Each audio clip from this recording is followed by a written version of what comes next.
Hey, welcome back to YouTube channel ya Malawian Cameras. Vinalisende tukudziwa kuti usiku uno anthu ambiri ali busy ndi kwa Christmas kuchezera izi ndizi zisangalalo yayi. Be safe out there kwambiri kwake. So actually tikufuna tipatsako ntuma update angapo.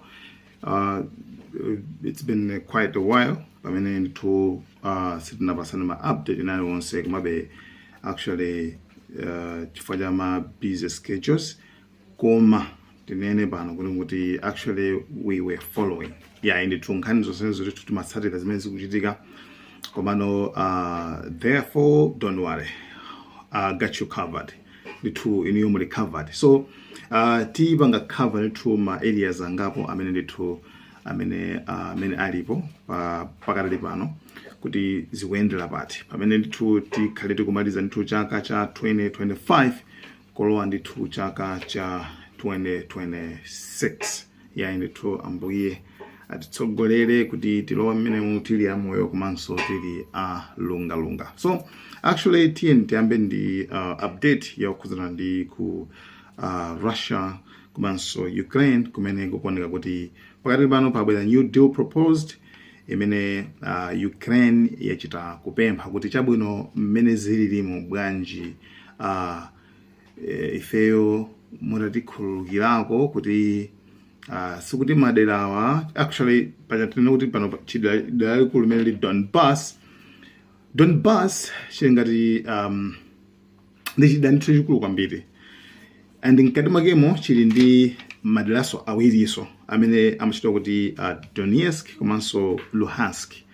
So Donbass sikuti ili fully controlled like yonse koma 80% site yonse 80% yagwidwa ndi asilikali aku Russia. So kamene katsalaka akaka ndikuonera kuti china Putin amanena kuti bwanji tatulukani mmenemo actually kuti ifeyo tatenga basi nkhondo yatha.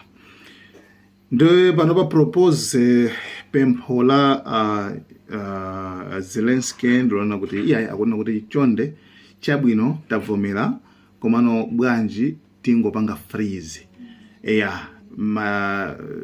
Zamadera athu zitingozipanga freeze basi tingopanga freeze. Pamene tilipo tiyimire pomwepo. Toti inu muyimira pomwepo kunonso tiyimira konkuno.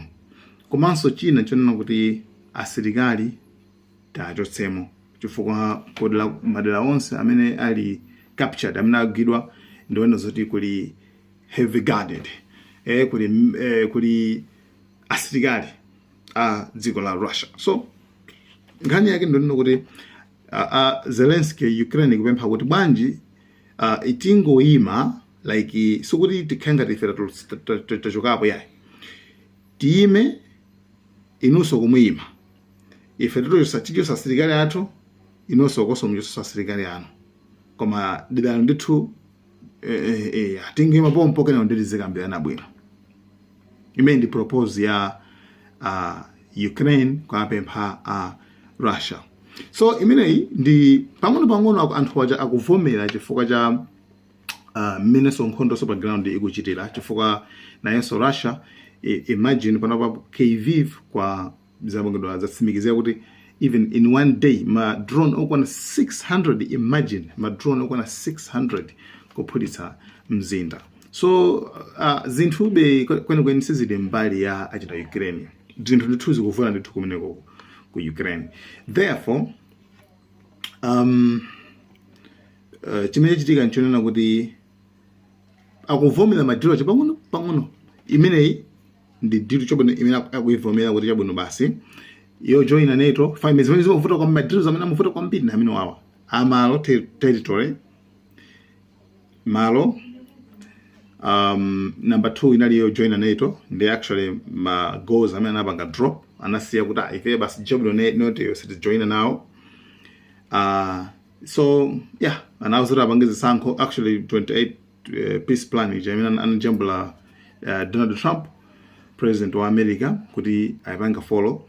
So zinthu zingapo ndithu zimamboka zimene zimavuta kwambiri Ukraine akwayesa kuti azivomere and zinazo nde sakuzivomera. Koma zimene zimfuta kwambiri zimene zizi malo, territorial concession, malo komanso asajoine NATO zimene zozo, komanso apange zisankho nde ya zonsezo zikuona zoti akuvomera. Koma patsande apa ponena kuti akuti ndipa like sakufuna kutulukamo mu Donbas kuipereka kuti tayipereka mzinda kuti upereka ayi, koma kuti tingoyima pamene tayimapo basi. So zili kwa Russia sopano panopa kuti ivomere kapena ikane zazimene zizi. So ndi sign yaikulu kuno zoti basi Ukraine akumazindikira kuma zinthu zoziku like madzi akupita mkhosi pang'ono nde ma terms onse amene amakana ndiyo masemo akumavomera pang'ono mpaka nadono kuti zikafika kuti zimenezi. Ndi pamene tikumaliza chaka pamenepo ndi pamene ifeyo tili pa nkhani yokhuzana ndi Ukraine komanso Russia. So imeneyi ma update ena yokhuzana ndi Ukraine ndi Russia tizipasana benso mabe at least you have an idea kuti telepati pa nkhani yokhuzana ndi Ukraine komanso Russia. So let's go TNT lowe ku tinamva pakatipa amboti America like Israel, Iran, nkhondo zikununkhira mwakunuma kuti so exactly what happened chanjika nchana. So talowa sopano ku Israel komanso Iran. Yeah, actually panali Israel inapita ku USA kuwapanga notify kuti afuna iwo ayambe nkhondo ndi dziko lija la Iran. Therefore pana kukhala tsiku limodzi ma Israel anazasintha statement ndi kuyamba kupanga accuse kuyamba kupanga blame ma Iranians Iran kuti Iran ikufuna iphulitse mzinda wa dziko la Israeli mwa secretly like just like surprise afuna ango waphulisa basi mungo zimotsa iwo anapanga izo zimene ma claim amene anayamba kuponya. So nkhani ili motani pakati pano chitikire ni nkhondo ya 12 days war imene inatha 2 weeks ija, nkhondo ya 12 days ija imene chitikire nkhondo imene ijayo panapeza kuona zoti pakati papa panachitika zinthu zingapo chifukwa remember kuti anthu aja ali pa ceasefire pakati pa Israel ndi Iran ali pa ceasefire sipanafika pa peace deal. I don't know kuti anayamba na chani komanso I don't know kuti Israel wakhudza pati kuti pakana chifukwa remember inali nkhani yokhuzana ndi Iran ndi America kumakambirana nkhani yokhuzana ndi nuclear deal kuti afike apange reach pa nuclear deal ndikupeza kuti awa Israel panangofika kungoyamba nkhondo icha. So yeah, so kuti mwengene chifukwa cheni kuti chifukwa cheni njani mumva zoti yayi ndi threat ayiwo ajawo ndi chiopsezo kudziko kuti akhale ndi nuclear. So anyway awo ndi maganizo awo amene iwo amanena kuti yayi Iran singakhale ndi nuclear. So yeah, Iran inavomera kuti it's fine ife singakhale ndi nuclear, anavomera kuti ife nuclear singakhale nayo tavomera chabwino ife siwokwanira ife nuclear singakhale nayo iniyo mkhazokhala nayo tizibakhalani. Koma yo Iran tsopano anapanga advance kwambiri, anatukua kwambiri tsopano kuma missiles kuma mabomba chabe ndi amene tsopano anaonjezera moto umene uchako anakhala kuti ipondeni fada anathira moto kwambiri kuma bomba kuja ma missiles ndopeza kuti ali ndi advanced kwambiri nde pakatipa anayamba kuyesa mabomba ena ma missiles ena amene ngazo ndi opsa kwambiri. Even banthayi mina amenya ndi Israel mabomba amene sanagwiritsidwe ntchito kumano amawayesa ndi anayesa mabomba kuona angapo ndithu I think kanayi kawiri konse kamene Iran inapanga test mabomba amene ma missiles amene kumano ndi opsa ndithu mabomba. Therefore Israel inapanga push America kuti amene ofunika mapasiso bani kukhane kuza ndi ife tikuopa kuti asakhale ndi nuclear chifukwa akakhala ndi nuclear ndi kuti ife tikhala madzi kwambiri akhoza kuti polisa iwo akhoza kuti panga ndi it's a threat ndi chiopsezo ku dziko lapansi. I don't know who is chiopsezo panopa chifukwa sitinamve kuti Iran yapanga invade dziko lake kapena kuti yalanda dziko komano maIsrael ndi amene amakhala kupanga zimenezozo kuma phanzawo ndi kumalanda maiko anzawo right panopaso ndithu tikudziwa kalenso kunzoti ali ndi maplani awonso timabwereza pano komanso tinakupasaniso ni maomboneso ochokera pakamwa pawo pa marabbis awo amene akunena kuti tufuna Syria ija, Lebanon, Egypt chanchana. So I don't know kuti angakhale threat ndi ndani. I don't know. It's just kupenta nyambalo basi kuti pakhale chinyambalo chino nyakeso. So this is what is happening. This is what is going on around the globe. And yeah. So pamene papa tsopano pomati Iran yo ikupanga pamene maIsrael anapita ku America kukapereka notice kuti Iran ifuna itiphulitse ndetenti ambi ndife kwaphulitsa. Iran inasakana. Iran izena kuti ife sirikufa tiphulitse ndoti amva mola kuika ife tikupanga test missile. Ife tikungoyesa mabomba ngani ata basi pale bomba itakhoza tikungoyesa koma suti ife tifatire ndi intention malingaliro ofuna kuphulitsa dziko la Israel. That's a lie. Imene ndibodza. So after jonjo zinapeza zoti anthu angava anthu ana loyela posota anthu adi maIsrael wadi akuna mali chifukwa maIsrael amene amakhangata nakapush amakatokosola kwa America kuti tiyende ambe ndife tabanga attack Iran aja.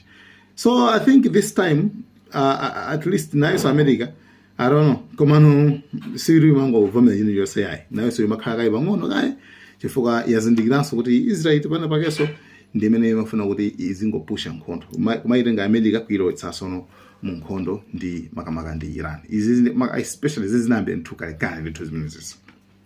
So pali ma issues ngati pali ma issues ngati amene alipo pakati pa Iran ndi Israel. Koma Iran ilibe malingaliro ena onse ofuna kuphulitsa Israel. Imene ndithundibodza ndithula nkhongonetsa.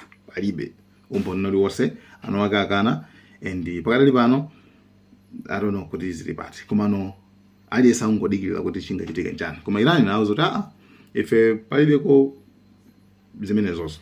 So yeah, that's it. Imene tikangati taika pambali sowano imene inali between Iran komanso Israel. Amangofuna apake penti akuti iwo makamanga mabomba amene amayesawo anaopsa kwambiri.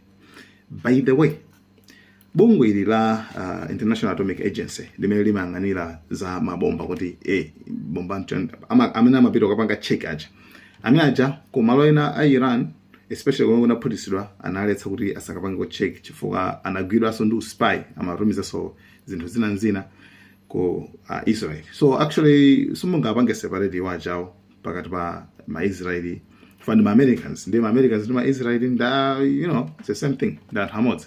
Ndi amaletsa kuti kumalo ena simungapite. Komanso analetsaso kuti sanga yankhulepo chini chonse pankhani khuza ndi nkhani khuza ndi khonza mabomba chabe chifukwa chino kuti analetsa za nuclear.